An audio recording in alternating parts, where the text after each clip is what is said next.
Welcome to Reshair on ESPN 730. For the next hour, your host, Chris Reshaar, will bring fresh air to your financial needs.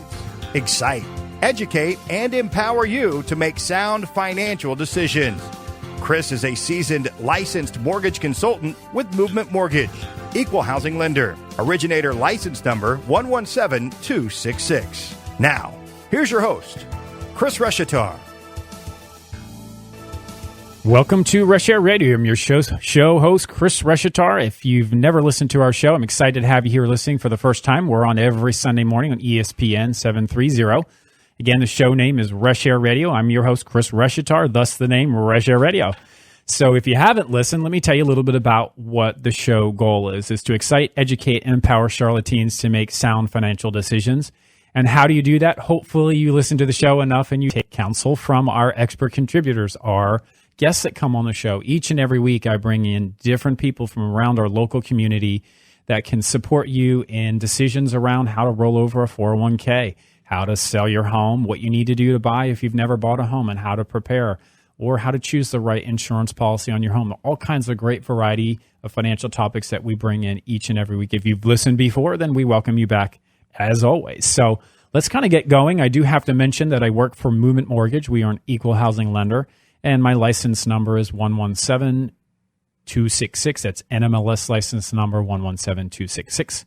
So if you're looking for a mortgage loan, that's what I do every day. Radio show. I wish I could pay my bills on radio. They can't do that, but maybe someday, right?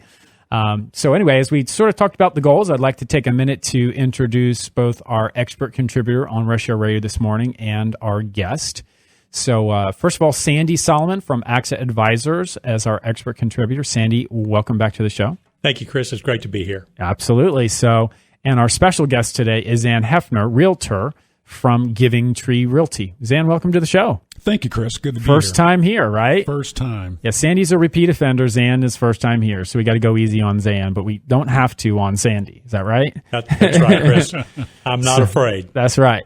So we're going to sort of roll in how we do every week, and what I'd like to do is I bring in our guests like Zan, who is a realtor. We'd like to make sure that we give you some background on who they are, and get rolling into our show themes. We've got a couple of great themes that we'll be talking about throughout our show, so you have to make sure you stay tuned for all of our segments. So Zan, tell us a little bit about, I know you're a realtor, you work with Giving Tree, you've been doing this, I think, just under 2 years, something like that. Yep. You're licensed in North and South Carolina, so you can cross the border, which is great. With us being in Charlotte, South Carolina is part of our market. So how did you get started in the business? You've got kind of this really cool background that you don't see from a realtor every day. Well, yeah, I have a sort of a long, circuitous route here. Don't use too big words. Remember, these are sports guys listening to radio. Circuitous, I don't know. But, I was here in the Charlotte market back in the late 80s, early 90s, spent about 15 years in the music industry doing marketing. Left there in around 2000, found my way to St. Thomas, taking what was intended to be a one-year sabbatical.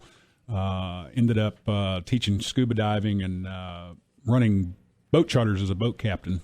13 years later, that's a sabbatical, all right.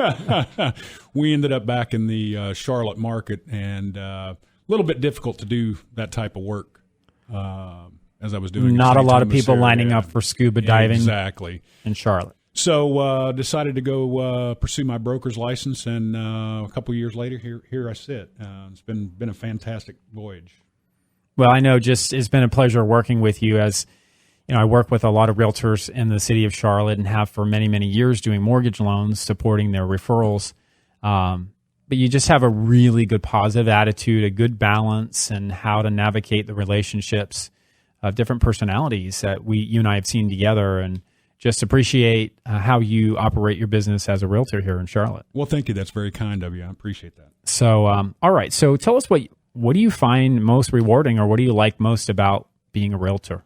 Well, I think probably the number one thing, being your own boss, running your own business, and then sort of the marketing aspect of that job. having done that for so long, was kind of a natural fit. And then other than that, really just being able to help people find homes and get them in them. Right. Sometimes that's a trick in itself. Very much so. Yeah. Absolutely. So very good. And tell us a little bit about what your perspective is on our local market here in Charlotte. Well, the local market here in Charlotte, it's very good. It's a tough market for buyers right now. If you're a seller, now is definitely a good time to be selling and marketing your home. From the buyer perspective, we just have a serious lack of inventory. Right now, we're sitting probably about a month and a half of inventory out there, and we're finding that really anything priced at about $200,000 and less are lasting on the market for literally 1 or 2 days, and sometimes, depending on the price and general location, they can be gone within hours of hitting the market. So from a buyer perspective, it can be a little bit frustrating, but that inventory number is actually very low. Yes. I mean, in general, what is considered normal is up to a 6-month supply. So for you single guys out there, that's like only having 6 weeks of potential girls to date, and then you're out of girls. So, it's not a lot of supply on the market in terms of houses, and what people are able to gain access to. Yeah, absolutely. Perfect. So, Sandy, before we sort of get into your theme later in the show, I do want to make sure that our listeners have a good intro for what you do every day, since we're kind of doing the intros. We just kind of said you're Sandy from AXA, but why don't you just take a minute to tell our listeners a little bit about what you do as our monthly regular contributor? Sure, Chris, I'd be happy to. And you've heard me go through this a few times. Essentially, go ahead. You can disclaim if you need to. Yes, I'll disclaim after I do my intro. How's that? Okay, cool. Essentially, we work with typically 3 kinds of people. Our clients are either young families, or they are people that are at or near retirement, or sometimes they're business owners. So for our clients that have young families, we assist in the creation of a financial plan. And we analyze the goals that they have for things like college funding, sending their kids to college, planning for the income needs of survivors in case someone may happen to die unexpectedly, investing for their financial independence. We might even assist them in ways like saving for a special vacation or a resort home or starting a business. I like that. Yeah. For our clients that are at or near retirement, we help them construct portfolios that produce a predictable, sustainable, and dependable income so that financial worries don't interfere with enjoying life. That's a special time of life, and we hope our clients can sleep well at night. And then finally, we have clients that own small businesses, and for them, we help with executive employee benefit plans and business succession strategies in case someone decides to sell a business, and then estate planning strategies. And that was kind of a mouthful, meaning that there's a lot of expertise. I mean, you could take one of those bullets and break it down and be a busy professional just helping somebody with estates or just helping somebody with retirement planning.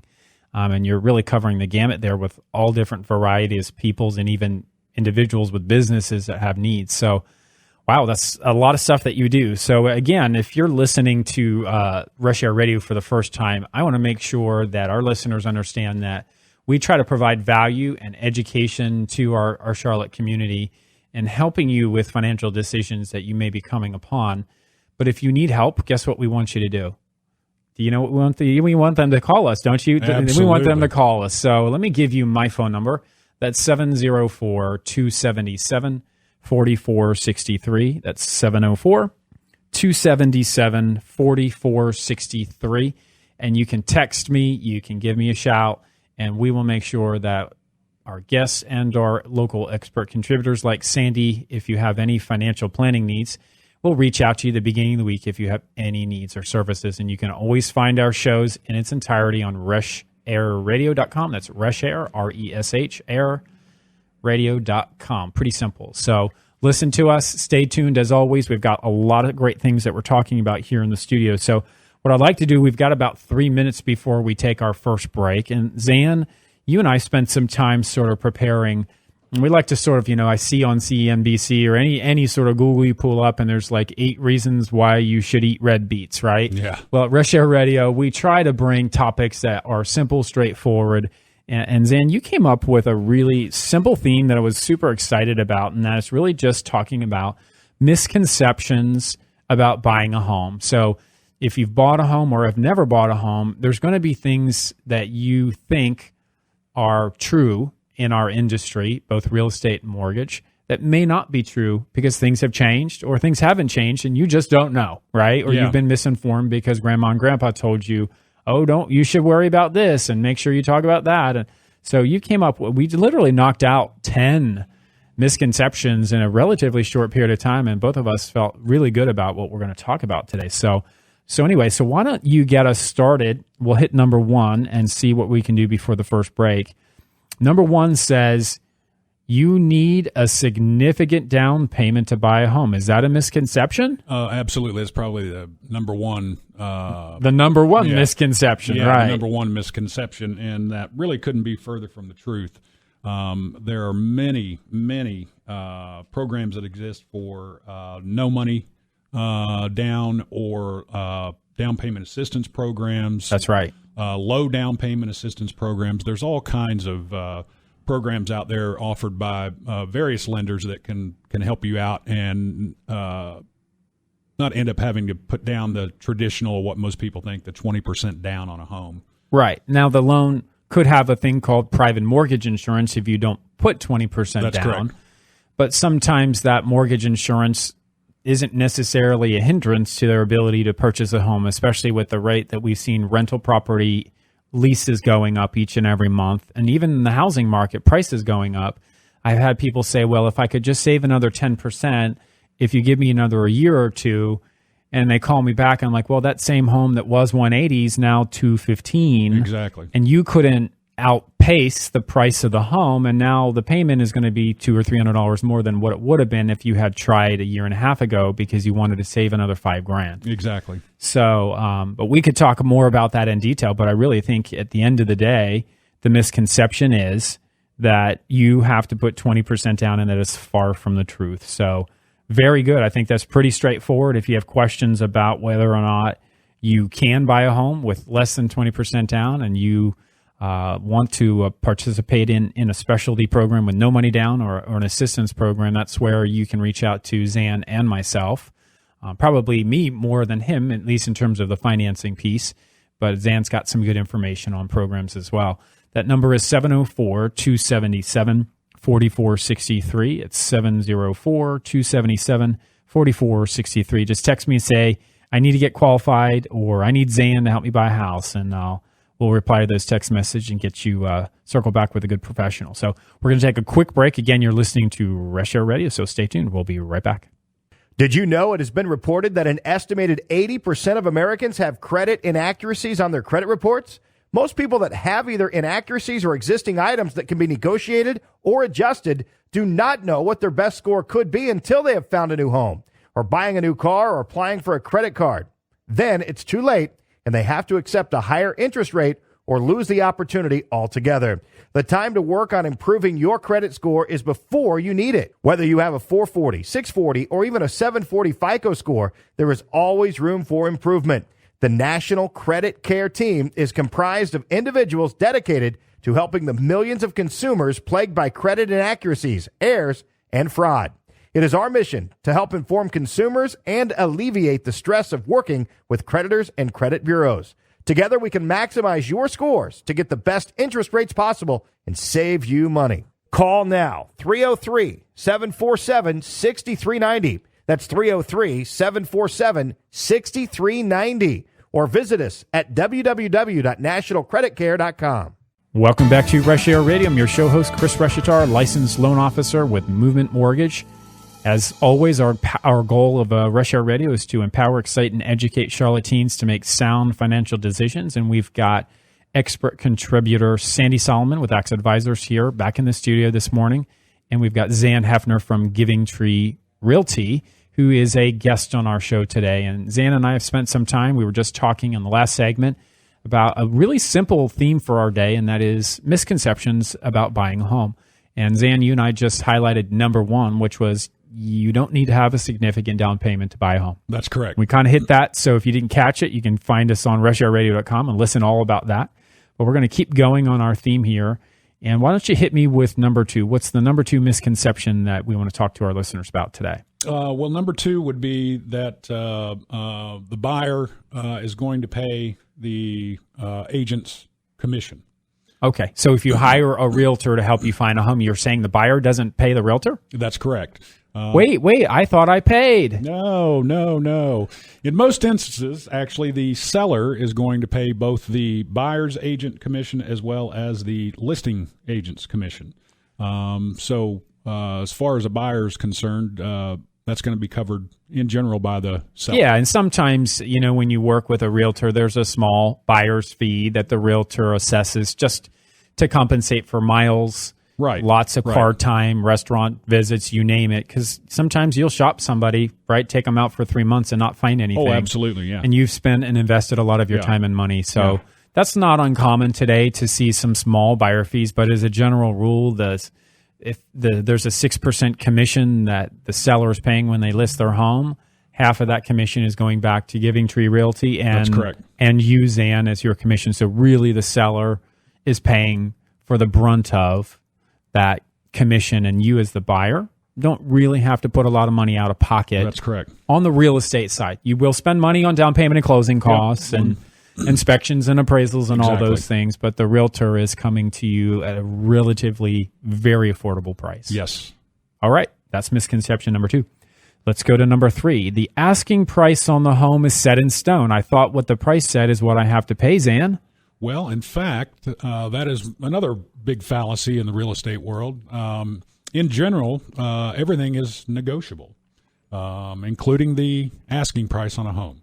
There you go. In today's market, negotiable could mean negotiating actually at a higher price. At a higher price. Right? Negotiable could go either way. It could go either way, but we're also talking about the possibility of negotiating for the seller to pay the buyer's closing costs. That's right. So not only is the asking or list price negotiable, but also there are other negotiable components of the contract. Exactly. That makes perfect sense. Yeah, we do see, especially in that first-time buyer price range, typically $150,000 sales price or below. A lot of those buyers need that little shot in the arm. Exactly. $2,000, $3,000, $4,000 from the seller, and so instead of maybe dropping the price down $5,000 and then asking for the seller to cover another $3,000 to $5,000, you will work with that client and say, maybe we give them the asking price, or maybe even a little bit higher if we think it will appraise, right, and then ask for the seller to give us a little money back so it can offset all of the out-of-pocket expenses that a buyer might incur. Exactly. Perfect. All right, let's hit number 4. I don't need a realtor to buy a home. Well, Chris, technically that is true. However, we always recommend that you don't go it alone. Can you imagine a realtor recommending for you to not work alone? I can't imagine. But let me tell you what, Zan. Can I tell you that every once in a while I will work on transactions where the referral is sent to me and I'm happy to take them, okay, where they know the seller. Yeah. They're buying the house from the seller. There's no realtor selling on this. There's no listing agent that's selling the home, and there's no buyer's agent. And so I end up being this sort of quasi part-time realtor on the side. And seriously, I had a deal, and I wish I could share his name over the air. I actually probably should bring him in the studio at a client that not that long ago, file was transferred to me from another loan officer, and the deal had stretched out over 6 months. Oh, wow. And there was no selling agent. There was no buyer's agent. There were title issues. So the house wasn't sellable. The buyer's transaction was very complicated and had a lot of moving parts, and it just wasn't going anywhere, and everybody was mad at everybody. Oh. And I picked it up from another loan officer trying to figure out, what's going on, right? And finally got to the point where the transaction just wasn't going to work. And I said, I think it's time to move on. This is my professional opinion, to a different house. I said, the seller doesn't quite seem to understand that he can't sell you this home if there's a title issue, because it's not a sellable property. And quite frankly, if you had a realtor this probably would not have strung out this long, and you wouldn't be in this situation where everybody was, when you point fingers and both arms go the other directions, right? Everybody was doing that. I tell you what, he found a new home. We closed him on a USDA no money down loan in about 20 days, and he actually wrote me a review on Facebook. But the review on the previous home would have not been a positive review, let me tell you. Right. So the realtor, I was so happy when he said, I found a realtor, because then I knew he had somebody advocating for his needs, what he needed to accomplish on that transaction, and protecting him from what the seller said where their needs were, right? Right. Nobody was advocating, and the deal was just funneling to, spiraling down, and it fell out. Yeah. Very typical. It is. So if you're not really paying a heavy commission to use a buyer's agent, I always tell people, why would you go to court without an attorney? Exactly. Why would you buy a home without a buyer's agent? Agent is a different story. People, quote, think they can save money if they list their home for free. There's even stats that prove that's not accurate. That's not accurate. But if you're working with a buyer's agent, it is an absolute no-brainer. Yeah, absolutely. You've got somebody working on your behalf and for your benefit and looking out for your best interest, as opposed to a listing agent that is working for and looking out for the best interest of the seller. Right. You're not going to hire the defense attorney to represent you if they're representing the other guy. Exactly. So perfect. Hopefully I sold that well enough for you. Our listeners couldn't pick up on that at all. Anyway, so if you're just tuning in, you're listening to Reshair Radio. For the first time, we're here in the studio with Zan Hefner from Giving Tree Realty, and we're really talking about 10 misconceptions that buyers have when they go buy a home. If you hear anything that you like and you say, man, I need that guy Zan to help me buy a home, my number is 704-277-4463. That's 704-277-4463. I need a text from y'all saying I need Zan, and I'll connect you with him at the beginning of the week. So, all right. Again, it's free, right? Absolutely. There you go. All right. So let's see. Number 6. Actually, number 5. I apologize. Number 5 is school district doesn't really matter, Zan, because I don't have any children. Hey, this is another common misconception, and that really couldn't be further from the truth. School districts have a big impact on resale, and every home buyer should have some sort of a solid exit strategy. One of those being you want to be in a solid, good school district, help the saleability of your home later on down the road. Absolutely. Exit strategy is just as important as entry. It's just like that house that hovers over 6 freeway lanes. It might be cheap when the market is hot and it looks like a good deal, but boy, when you try to put that on the market, you better ready to, that sign better be in concrete because it might be listed for sale for a long time, right? All right, we get the point. So let's roll to the next one. My only out-of-pocket expenses are the down payment. Boy, do we see this in with a VA loan. Tell us about that, Zan. Well, of course, you would normally have some sort of a down payment, but you're also going to have other costs associated with the purchasing of a home. You're going to have closing costs associated with the mortgage itself. Then you'll have some out-of-pocket costs initially up front, paying for a home inspection, a termite inspection, an appraisal on the property, possibly a survey. These are all going to be paid up front, out-of-pocket prior to closing. And again, some of those costs can be negotiated and paid for by the seller at closing.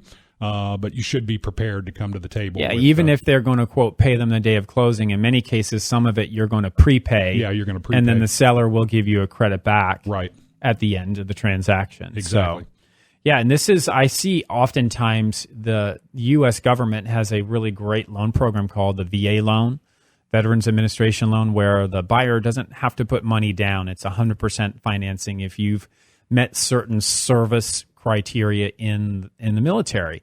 It's actually, I think, one of the best products in the marketplace. We do VA loans all day long. But a lot of times that first-time buyer, VA buyer, assumes that a no money down means I don't bring anything to closing, and nobody ever taught me. It's not, the VA loan doesn't say it's a no down payment loan, and by the way, you need to pay the closing costs. Right. All they hear is no money. Right. So they assume I'm going to buy a house, and I show up, and someone gives me the keys, and I don't have to write a check for anything. Right. There still are customary closing costs, the attorney, the appraisal, the survey, all those things that you just mentioned that are incorporated in cost of the VA loan. Now, a seller can be negotiated to pay those items, but we see that a lot of times. So misconception number 6, again, was no out-of-pocket expenses. The only out-of-pocket expenses are the down payment, and that's not necessarily true. So we're going to take a quick break. Our number 7 is renting is cheaper than buying. And so we're going to pick that up at the top of the hour here in just a second. So please stay tuned. We'll be right back. Hey, Chris Reshatar here from Reshair Radio with Movement Mortgage. Are you still sitting on a high interest rate mortgage loan? Are you thinking about consolidating, paying off some of those credit card debts, or maybe doing some home improvement? Now's the time to call because interest rates are still at a 40-year low. My number is 704-277-4463. That's 704-277-4463. I can also be found at themortgagegenius.com. Movement Mortgage is an equal housing lender and MLS license number 117266. Welcome back to Reshair Radio. I'm your show host, Chris Reshatar, licensed loan officer with Movement Mortgage. And if you haven't been listening, we've got Sandy Solomon from AXA Advisors here, our expert contributor. We'll be talking about his theme and topic in just a few minutes. And we're wrapping up our theme of 10 misconceptions about buying a home with Zan Hefner with Giving Tree Realty. So welcome back, gentlemen. Let's jump right back into our theme. We were talking about these misconceptions, Zan, and our number 7 that we re-introed for the top of this segment is renting is cheaper than buying. Yeah, that's a very common misconception. And in fact, again, this could be really further from the truth. Particularly here in the Charlotte market, rents just continue to rise very rapidly. As a matter of fact, I just read a couple of days ago, I think the average rent now in Charlotte is just a little over $1,100 a month.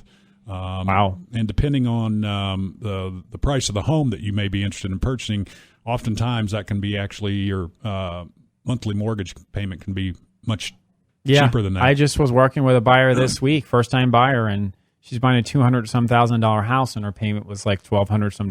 Yeah, pretty amazing. And I said, wow, you're getting a $200-something-thousand house with something that you can barely get a one-bedroom apartment for. Exactly. And you're getting your own house with a yard. Exactly. It was pretty cool. So all right, that is a big misconception. I think really it's very easy to do a rent-to-own analysis. I can offer that to any of our listeners. Very much so. If you want me to run those numbers for you. So, all right, let's go to number 8. Mortgage insurance, or PMI, that's associated with your mortgage loan, protects me if I pass away. Well, I'll probably answer that one for you, Zan, since this is my world. Yeah. But private mortgage insurance really only insures the lender who is giving you your loan. So that if you default, the lender has enough money in that insurance account to protect them from losses that may occur once the house is taken over, goes to the courthouse, and forecloses. There's attorneys involved. There's relisting the home, probably repairs, tax liens, or other things that could be on that property. It gets expensive when a house is taken back in a foreclosure. So mortgage insurance, or PMI, or private mortgage insurance, whatever type, really only protects the lender. It does not protect the buyer if they pass away. Now, there are separate, and Sandy could tell you, there are separate like life insurance policies associated that you could assign to and attach to your mortgage that are related to real property, or separate policies that have nothing to do with your real estate that you could apply for. 2 different types of life insurance policies that could help you in that situation, but that's a topic for another day. So yes, PMI is not going to protect you. So misconception number 9. Go ahead, go with number 9 for us. Number 9 would be the best time to sell my home is in the spring. Another big major misconception. Generally speaking, in this market, there really is no better time to buy or sell than any other. Generally speaking, in the springtime, you tend to might have a few more homes on the market, but you also have a lot more buyers out there competing against you. And in this market with low inventory, the last thing that we want to have is more buyers competing against us when we're trying to find a house. So actually now is an absolutely fantastic time to be in the market to buy a home. Absolutely. I use the analogy of, we just found out there's going to be a snowstorm in the morning, And what do you think happens, right? The grocery stores throw out every gallon of milk that they possibly have out on the shelf, and everybody floods for the gallon of milk, and there's nothing left. In the spring, everybody floods the market in terms there's a bunch of people buying. There may be more product on the market, but it's more of a frenzy, and you actually have less time to pick out a house, less time to market it properly. And when there's less volume, crashing in all at the same time, you can sell your home just as easily then in the spring. Exactly. All right, cool. Let's go to number 10, our last item. You should always choose a lender with the lowest rate. Wow. This is a good one. Yeah, talk to us about that from your perspective, because obviously I'm a little bit slanted being a loan officer. Yeah, and I probably hear that more than just about anything in this business. It's pretty interesting. Of course, that is another major misconception, and obviously that's one of the criteria that you should be looking for when you're shopping a loan product. But you also want to look for reputation of the company, how reliable are their speed and efficiency, the experience of the loan officer, the type of product that they're offering. These are all things that you want to be considering when you're looking for a mortgage product, and not necessarily just entirely focus on the cheapest rate out there. Yeah, I think it's a balancing act, because I always tell people, if you want to drive south of Lancaster County, you can get a really cheap tank of gas. Yeah. Right? Is that going to be the best thing for you? Maybe, maybe not, right? There's always somebody cheaper out there, but there's something to be said about speed and efficiency of that company, and also working with a professional who knows what they're doing, not maybe that 1-800 number experience that sometimes people experience out there in the mortgage world. So, Zan, what awesome theme and topic for today. So we're going to kind of slide over to Sandy and his theme, and then we'll sort of wrap up the show with both of your offers for the week, and I go from there. So thank you for those 10 misconceptions. And if, again, you want to hear about what we've talked about in its entirety, you can find it at reshairradio.com. And if you need my services or anyone that you're listening to today, you can catch me at 704-277-4463. That's 704-277-4463. Call me, text me, whatever you need. So, all right. So, Sandy, let's get you back in and get you reintroduced to our listener. Sandy is a financial advisor with AXA Advisors. And Sandy is on the show every month. He brings really great topics. And again, welcome back. And let's kind of get us going. So I think last month we talked a little bit about the idea of financial literacy and sort of defining the understanding of your financial choices and decisions in real life situations. And we probably need to roll into your theme, but I know you have a disclosure that you've got to share with us before we sort of move into our theme for this week. I do, Chris. The good folks at AXA always ask me to offer the disclaimer before we get going. But even before I do that, I'd just like to say to Zan, thank you for that. It was a very interesting first segment. I have, as you know, Chris, bought and sold several homes over my lifetime, always using a realtor on both sides of the transaction, and I would never do it any other way. I would agree. I've seen the amount of work that my realtor friends do, and the complexities of those transactions oftentimes more than outweigh the expense of using a realtor. And again, it wouldn't even be a choice for me. I'd never try to do it by myself. Awesome. Appreciate that. Yeah, absolutely. So here's our disclosure. Just want to remind the listeners that our purpose this morning, our time together, is to educate and is not to provide specific tax or legal advice. Any examples that we might use are strictly hypothetical, and they are not a guarantee of performance or an endorsement of any particular product. Our listeners should always seek the advice of a financial professional. A duly licensed and experienced financial professional would be my preference, or a tax advisor or attorney about their specific situation. And again, I am with AXA Advisors here in Charlotte. AXA Advisors, LLC, our home office is in New York, New York. Our phone number is 212-314-4600. And we are members of the SIPC and FINRA. And also we are the sponsors of the AXA Network. Very good. Sweet. Yeah. So let's pick it up. I know we were talking about financial literacy. What tell. Why don't you sort of intro where you want to go today with our theme and how it ties into what we talked about last week? Yeah, absolutely, Chris. So when people come in to see us, they often have a lot of really general questions.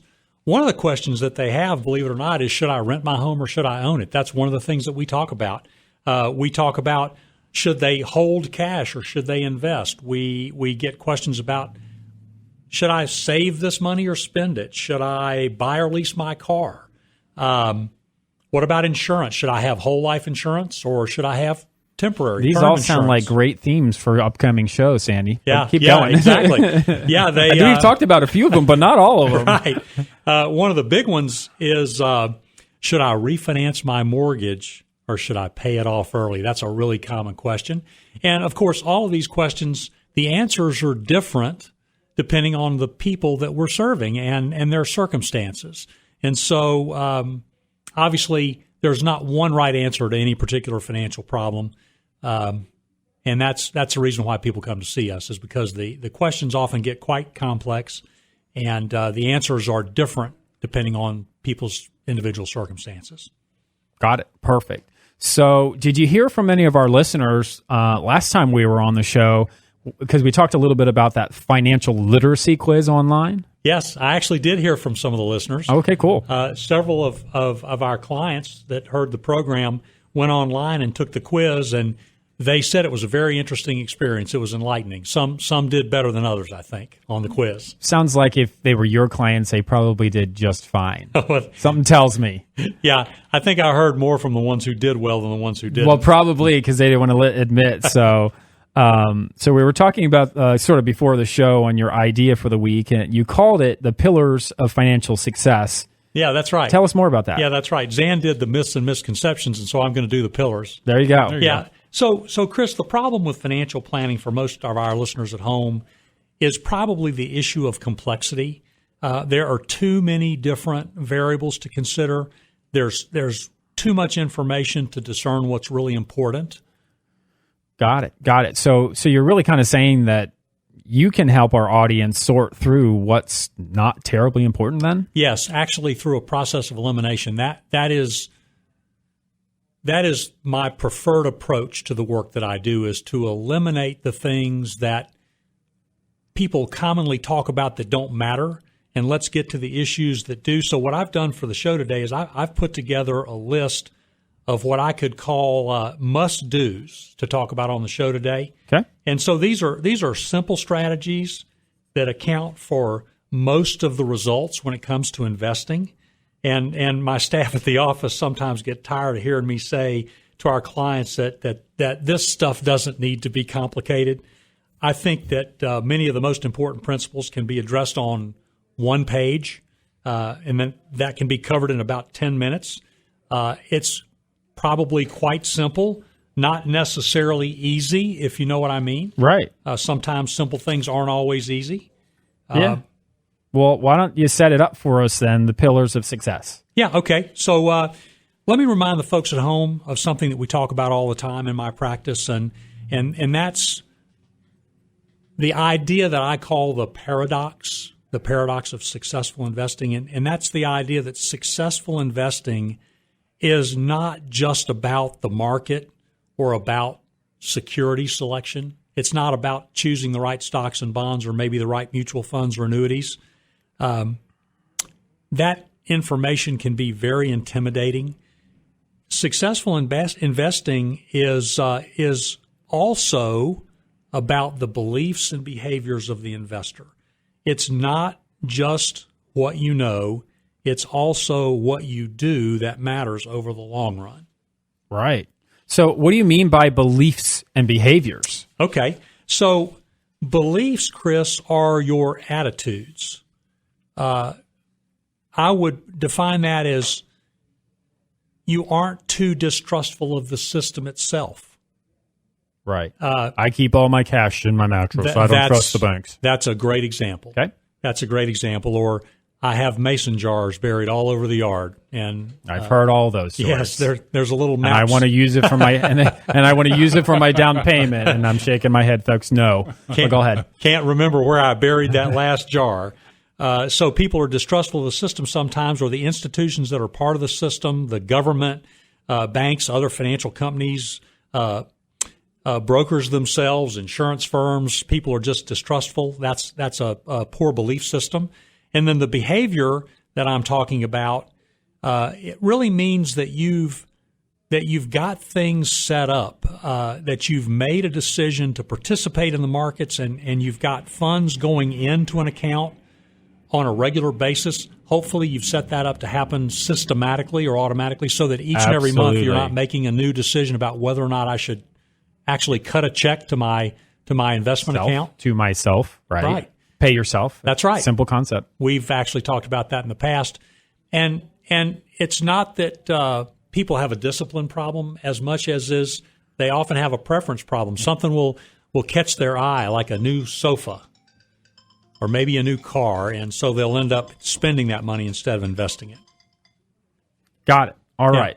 Yeah. Sorry about that. That's okay. So we say, Chris, that behavior trumps knowledge most of the time in the long run, and it's possible to know a lot and never do anything.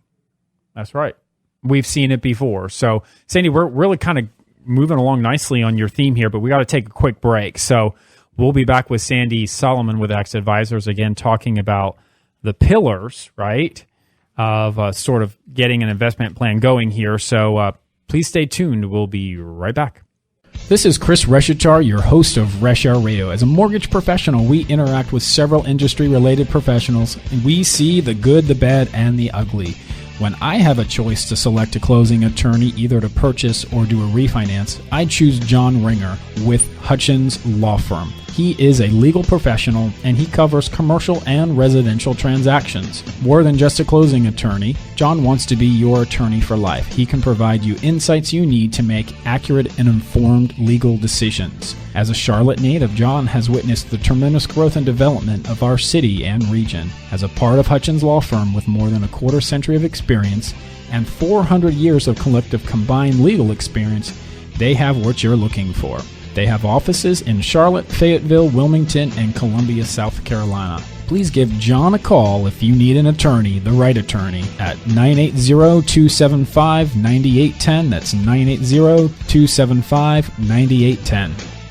Welcome back to Reshair Radio. I'm your show host, Chris Reshatar, licensed loan officer with Movement Mortgage, and we're here in the studio with expert contributor Sandy Solomon. So if you're just tuning in, we've spent some time talking about misconceptions with realtor Zan Hefner from Giving Tree Realty, and now we've got Sandy educating us on his financial topics. So Sandy, let's kind of pick it up. You were kind of talking a little bit about belief systems and how it goes into how we develop a plan to invest in the future, and you were talking about these pillars. So why don't you get us started on your pillars here? Yes, absolutely, Chris. So why don't we start with a big one first? All right. And so this one fits in the behavior category. All right. The number one pillar of financial success is put the money aside. Try, Chris, thinking of it as providing for your future self. Or just go to the Nike theme. Just do it. Just do it. That's right. Just do it. And you can thank me, Nike, for that. I am not getting any money from them. I wish I was. Right. The listeners will know intuitively what I'm about to say is true. No one can take care of you but you. You're the only one that can eat for yourself or exercise for yourself or breathe for yourself. And you're the only one that can take care of yourself and provide for yourself in the future. And the way that you do that is by setting some money aside today. Everyone should try to live below their means and to take some of the money that they're earning presently and save and invest it. The number one source of wealth has been proven to be saving from your income. Absolutely. And believe me, some of us will be around for a very long time. You can go to any country club or restaurant, and you'll see a 65-year-old dropping his 90-year-old mom at the front entrance. That's right. Yeah, so some of us may be in a 2 or 3 decade-long retirement. In fact, some of my clients will be retired longer than they worked. Yeah. Yeah, so that actually might be kind of cool. I think that's kind of a cool goal, but you got to be working with Sandy to get there. It is, but financial advisors think of that as a future liability. That 20 or 30 year period where you'll need money to live on, or you'll want money to live on. Who doesn't enjoy having money? I enjoy my money as much now as I did when I was a lot younger, maybe even more so. So the number 2 pillar, Chris, is, and this is going to be hard for a lot of the listeners, but I want our clients to set goals. I want them to set their financial goals. I want them to write them down. Studies show that written goals are the only ones that are effective, that are only ones that people act on. Any goal that's not in writing, I would call a wish. It's only a wish.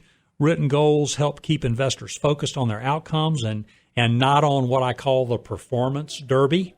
All right? Yep. So make sure that you have your goals in writing and that you review them, not just periodically, but with regularity.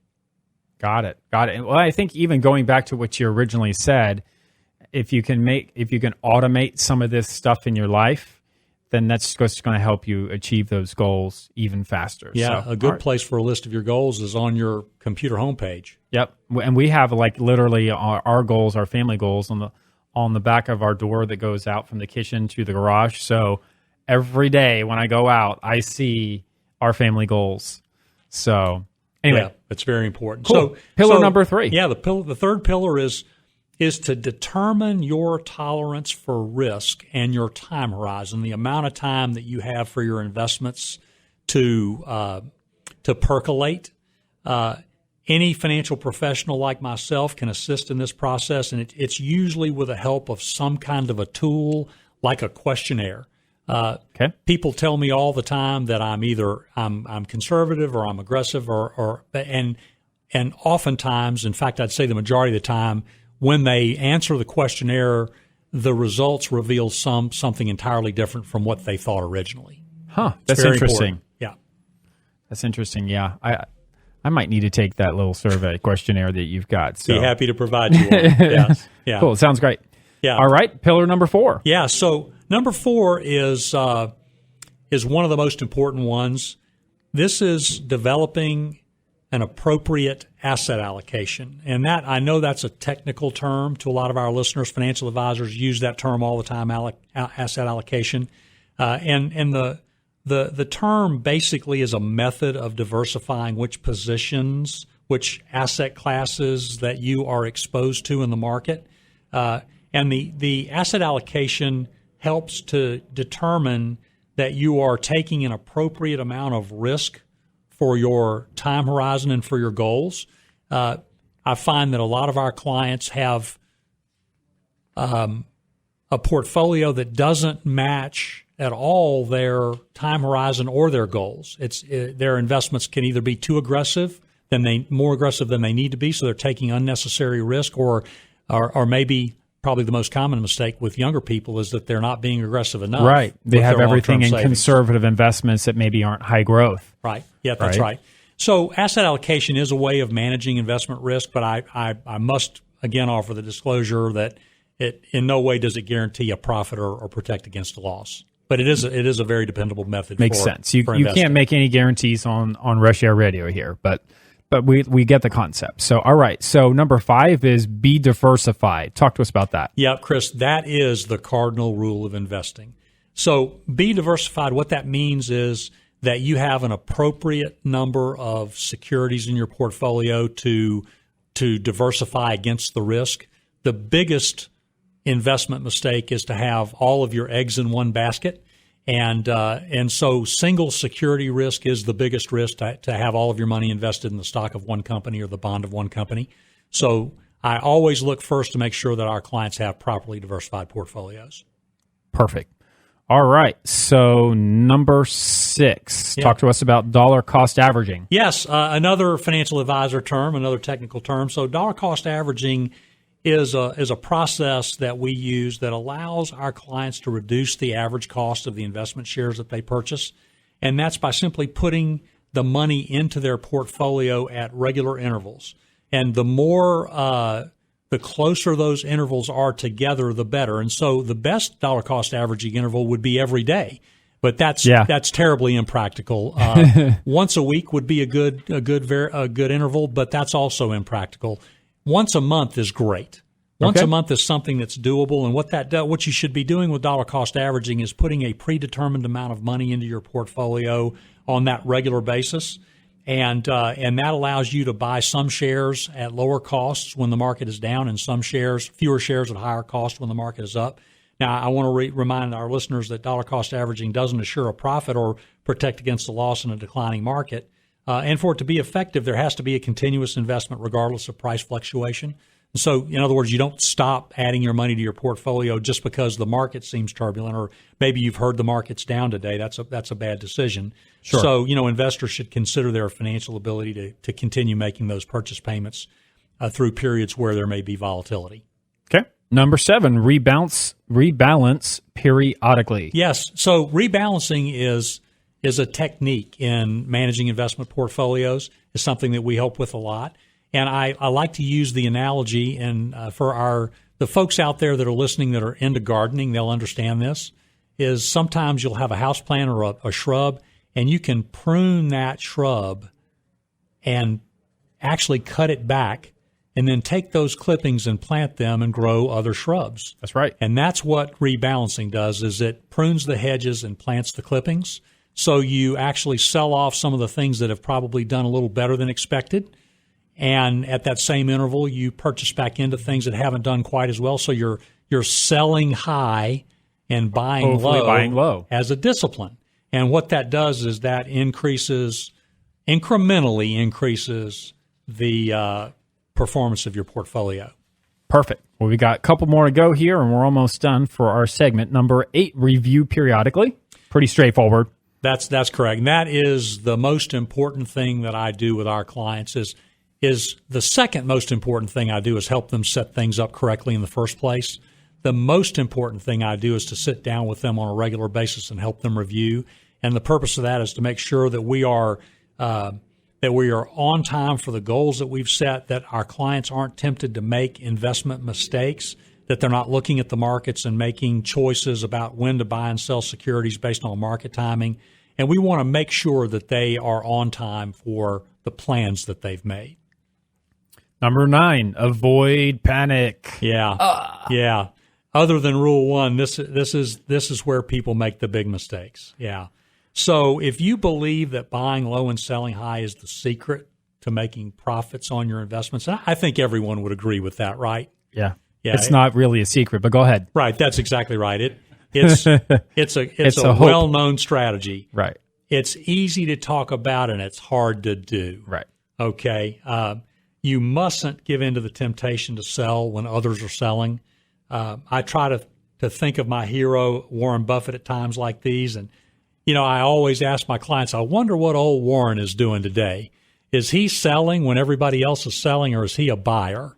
Yeah, so I bet Warren is probably, more often than not, he is buying when others are selling, and he is selling when others are buying. Absolutely. So, yep. Warren is he's never panicked. When the market is turbulent, he's rolling up his shirt sleeves and getting out his checkbook. That's right. He's looking for opportunities. Exactly right. And exactly rule number right. 10. Yeah, rule number 10, Chris, is to refer back to rule number 1, which is to put the money aside in the first place. Which is, go back to doing something. Do something. Make it automatic. Invest, do something today. So, on an order of magnitude, the most important thing. You can maybe even get all the other pillars wrong. If you do number 1, you're going to end up being successful in the long run. You're going to get somewhere. Absolutely. Sandy, you always bring wise counsel for our listeners on Reshair Radio each and every month. So thank you for being back in the studio again. And if you need his services at any point now or into the future, please, you can give me a call at 704-277-4463. You can also reach Sandy. Sandy, if you want to give them the way to contact you. Yes, absolutely, Chris. You can talk with me or someone on my staff if you'll call our number at 704-540-2962, and that's at AXA Advisors here in Charlotte. Perfect.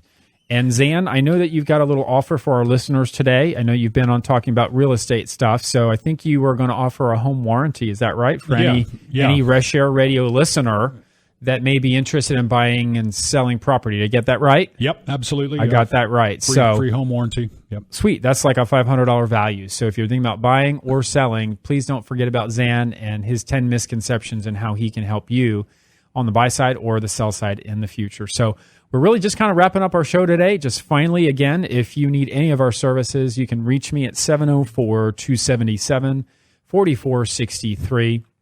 You can find my mortgage services at themortgagegenius.com. That's 3 words, themortgagegenius.com. And any show you can listen back in its entirety on reshairradio.com. So, yes, Zan, thank you for being on. Sandy, thank you for being back.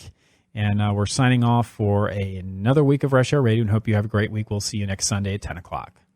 You've been listening to Reshair with Chris Reshatar, a seasoned licensed mortgage consultant with Movement Mortgage, equal housing lender. Originator license number 117266. Learn more online at themortgagegenius.com.